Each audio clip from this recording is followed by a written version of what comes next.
Il Veneto si attiva e con la firma dell'ordinanza di Zaia raccomanda il tampone a chiunque rientri dai paesi ad alto contagio e lo consiglia anche a chi è vaccinato.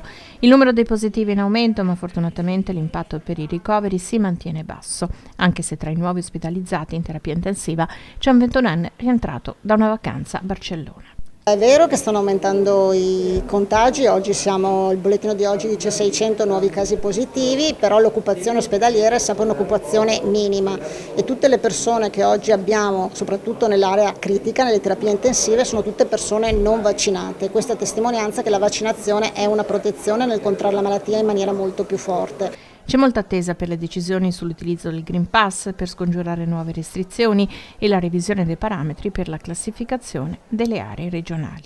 E si sta fortemente parlando, le regioni lo avevano già ribadito e sottolineato, di un parametro più principale rispetto a quello dell'RT sintomi, ossia quello ospedaliero dell'occupazione dei posti in area critica e in area non critica, che riteniamo oggi con lo scenario della vaccinazione è il parametro principale. Il Green Pass deve essere utilizzato soprattutto per eventi di una certa portata, erano già state definite le regioni linee guida per i grandi eventi, ossia i spettacoli all'interno con più di 2.000 spettatori o all'esterno con più di 5.000 spettatori. Si ritiene che il Green Pass debba essere utilizzato per eventi di questa portata. Per altre situazioni si ha la paura di una difficile applicazione e di un difficile controllo.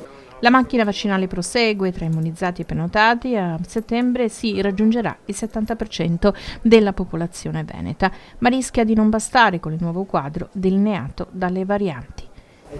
Allora, era il dato per quanto riguarda l'immunità di gregge, era quella proprio del 70%, noi siamo al 71%. Adesso bisognerà capire rispetto ad agosto in cui la variante Delta sarà la variante principale. È chiaro che però noi miriamo ad aumentare questa percentuale perché abbiamo messi a disposizione ulteriori 250.000 posti per nuove vaccinazioni, per gente appunto che si può prenotare per la prima dose. E l'invito che noi facciamo, soprattutto per il mese di agosto, è di prenotarsi appunto per effettuare la vaccinazione. Quanto alla sospensione dei sanitari non vaccinati, saranno vagliate attentamente le singole posizioni e poi ogni ULSS deciderà il da farsi, garantendo l'applicazione della legge e contemporaneamente il mantenimento dei servizi, anche, come estrema ratio, quella di sottoporre a tampone i non vaccinati ogni 48 ore.